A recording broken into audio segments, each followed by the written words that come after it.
Welcome folks, it's Hobo Rider back here with you, and we are back in New Zealand after last year's blowout.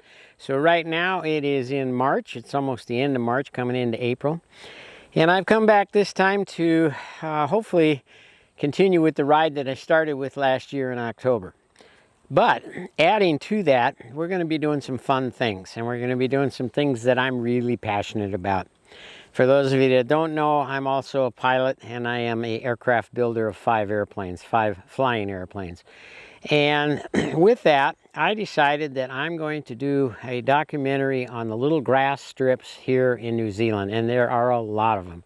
And New Zealand has an incredibly rich history in aviation, some of which might even surprise you as compared to what the United States has. So with that, folks, I really encourage you, and I hope you follow along, and I hope it's going to be fun for you, because I know it's going to be fun for me. Thanks a lot, folks. It's Hobo Rider looking back at you another time.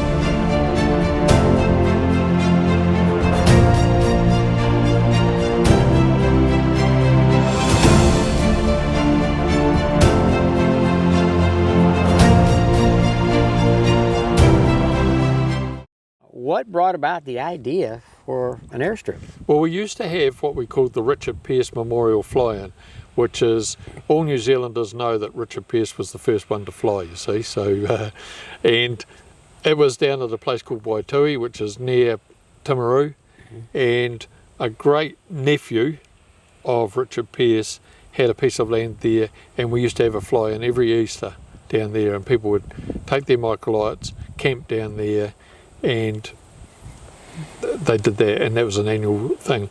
And then he ended up selling the land, and it stopped. There was no fly-ins.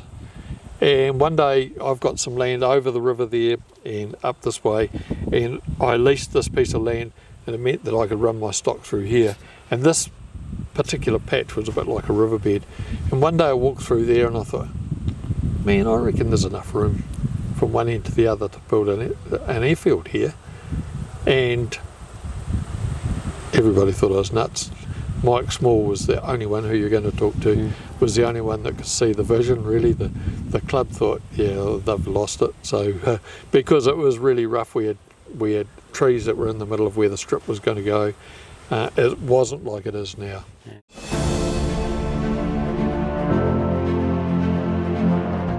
Let's talk about any of the issues with actually building this airstrip. In other words, ownership. How did you go about that? Yeah, so the neighbour that has got this piece of land that we lease is a very good friend and very easy to deal with.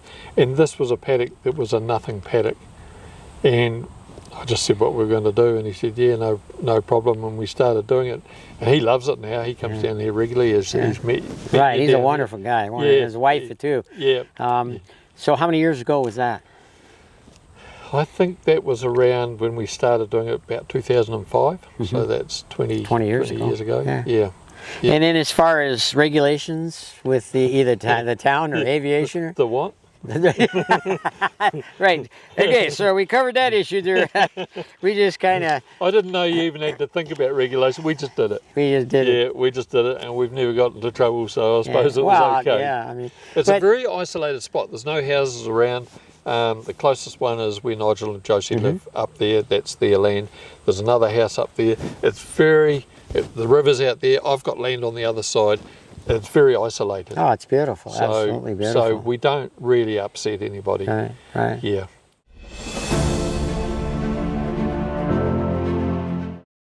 Let's talk a little bit about the car shows in combination with the aviation. Yeah, so a guy came to, I'm involved with a couple of things, Lions Club and the Ox Community Trust, and a guy came there and he said, we should run a car show in Oxford to try and raise some funds. And I thought, yeah, we could do that, but there's so many car shows, they wanted to do it in the local domain, which is nice, but I thought, why don't we do it down at the airfield? and we'll bring in some of my club, which is the Canterbury Recreational Aircraft Club. I'll ask them to come along and do that, and we did that. Worked out really good. We had a guy who builds replica Spitfire, or the scale model Spitfires. Yeah, actually, I want to touch base and see this guy, because he's building 3/4 with the Corvette engine in it, I think it is. Yeah, they're pretty amazing airplanes. Yeah, well, they came through and did a display, and everybody absolutely loved it. Yeah. So we had 2 of those, and they did a break and just put on a nice display, and people, oh yeah. So every time I advertise it, will the Spitfires be there? That's always the answer, And it's cheap to come. It's $10 to come. Bring your car, bring your kids. Kids are free, and it's cheap, and it's a lot of fun. Yeah. Well, what I guess bringing this to kind of a conclusion for now is, what do you see for the future here? So I'd like to expand the Wheels with Wings. It's starting to get a name for itself now.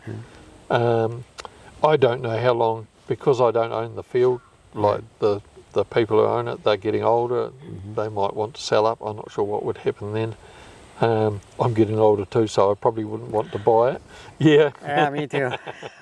Maybe too old to be doing what I'm doing, but we'll find it out. Yeah, exactly. Like if you sit down, do nothing, you die, don't you? Oh, so, that's exactly so it. So you've got to carry on. You got to. But so that's what I'd like to see. As you saw, my wife was down here mowing the lawn the other day. It takes a bit to keep it up to scratch, but it's so liked by the community. We also have a motorbike rally here. And they come in tents. We had about 150 to 200 motorbikes last year, and all camping here. And you can see the stage over there. They have a band there, and they make heaps of noise and don't upset anybody. And so we have that, and I'm quite happy to expand those sorts of things. We also have the local clay gun club here, and they do their claybird shooting every month. And if there's anything else, I'd be more than happy to.